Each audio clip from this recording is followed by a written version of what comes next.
Viongozi wa kidini tunaungana na wakaazi wa Lamu kilio ambacho wamekuwa wakikilia kwa muda mrefu zaidi ya miaka 15 na zaidi. Kero ambalo lilikuwa limewakabili ni kero la kafyu. Waliwekewa kafyu kwa kuwa magari hayawezi kutembea wakati wa usiku. Yalipotokea haya, wamejaribu kadiri ya uwezo wao kafyu iondoshwe, hawakufaulu.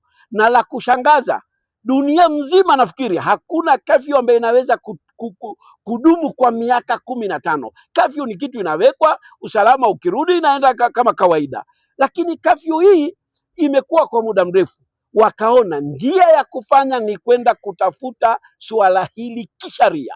Wakaenda mahakamani, mahakama imewasikiza na ikatoa uamuzi ya kwa kuwa kafyu iliyowekwa katika kaunti ya Lamu, barabara ya Lamu kuanzia Minjila mpaka kwenda Mokowe ni kinyume na sharia.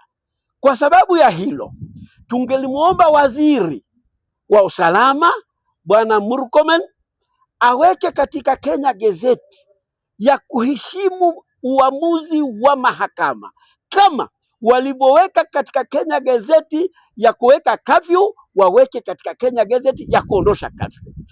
Bila ya kutoheshimu mahakama, sharia zikitoheshimiwa, nchi yetu iko taabani. Nchi yetu itakuwa ni yenye kuvunja sharia, na kuvunja sharia ndio kero. Itabidi watu waingie barabarani, watu wafanye maandamano kutafuta haki yao, na ili hali haki tunapotafuta njia moja mzuri na mahakama imetoa hukumu. Tunamwomba serikali ya Mheshimiwa William Ruto kupitia kwa waziri wake hili litekelezwe haraka inavyowezekana. Ikiwezekana kesho magari iwe inatembea. Ndugu watangazaji, kitu kinatutushangaza. Gari inatoka Nairobi basi kutumia barabara ya Thika Mwingi, usiku inatembea, ikifika sehemu inaitwa Minjila saa 11 gari ile inasimama. Hii ni dhuluma ya aina gani?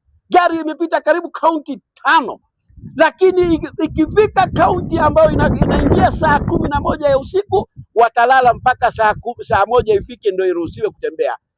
Ombi letu mahakama, uamuzi wa mahakama heshimiwe. Mahakama ilikuwa ni mahakama ya Garseni iliyotoa uamuzi juzi. Asanteni waandishi wa habari.